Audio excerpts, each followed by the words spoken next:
Matti Järvinen, tervetuloa Lappeenrantaan ja heti ensimmäiseksi pieni esittely itsestä, minkälainen mies kaukalon sisä- ja ulkopuolella.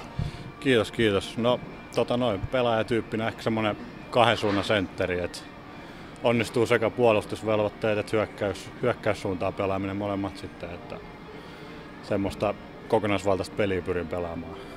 Kaukalon ulkopuolelle en tiedä, voi ainakin toimia kaikkien kanssa hyvin, että en muuten osaa kyllä sen enempää analysoida itseäni.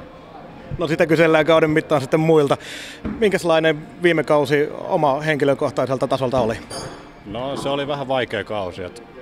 Alkoi pienen loukkaantumisen, siinä meni sivusuu ensin semmoista 10 peliä, mutta sitten ihan ok loppukohde ja loppuun sitten playoffit meni hyvin ja ne viimeiset runkosarjapelit meni jo hyvin. Niin se oli hyvä, että sai hyvän lopetuksen ainakin siihen, vaikka oli vähän vaikea kausi. Niin olet ihan perus espoolaisia ja siellä alusta alkaen pelannut, paitsi että yksi kausi yliopistosarjaa Jenkeissä, minkälaista aikaa se oli?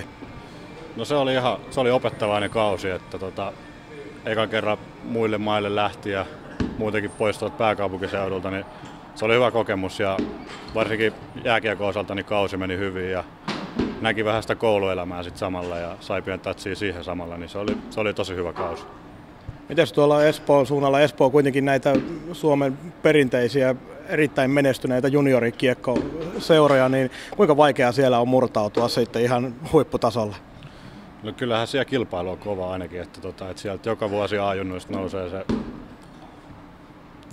5-10 äijää sinne liigarinkiin ja sitten melkein joka vuosi siellä on monta äijää murtautuu pelaavaa kokoonpanoa. Onhan se kova kilpailu, mutta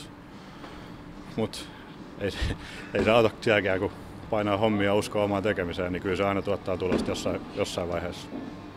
Ja nyt on sitten muutto Lappeenrantaan, niin minkälainen ensivaikutelma tästä Saipan joukkueesta on?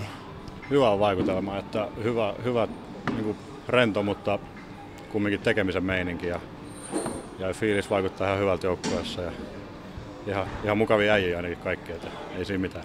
Mennään kesäharjoittelua toista viikkoa. Onko tässä vaiheessa mitään suuria muutoksia edelliskesiin verrattuna? No erilaista on. Tehokas treeni. Kyllä se on kovaa menty Espoossakin, mutta nyt ehkä niin tosi erityyppistä. Että siinä mielessä tulee uusia asioita koko ajan. Että siellä on ehkä keskitytty enemmän juoksuhommiin sun muihin ja täällä sitten painotetaan tätä punttisalihommaa ja semmoista ehkä niin voimatasoja ja semmoista voimakestävyyttä, niin se on hyvä saada vaihtelua siihenkin. Oletko ehtinyt omia henkilökohtaisia tavoitteita miettimään vielä ensi kaudelle? En ole vielä suurempia, että lähdetään tekemään hommia ja sitten positiivisin mieli pelaamaan, niin kyllä mä uskon, että hyvä tulee. Minkälainen Saipan joukkue vielä ei ole valmis tietenkään, mutta miten noin kokonaisuutena ajattelet näitä jätkiä, mitkä nyt tällä hetkellä remmissä on, niin minkälainen porukka tässä on kasassa?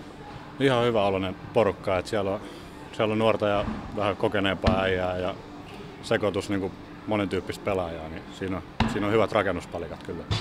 Nyt kun ollaan täällä kuntosalilla, niin Huhtalan Judella on oma maineensa. Minkälainen mies on uusi tuttavuus sinulle? Just katselin, kun se veti dippejä tuossa 50 kilon lisäpainoille, että se kertoo varmaan kaiken olennaisesti. Kiitoksia.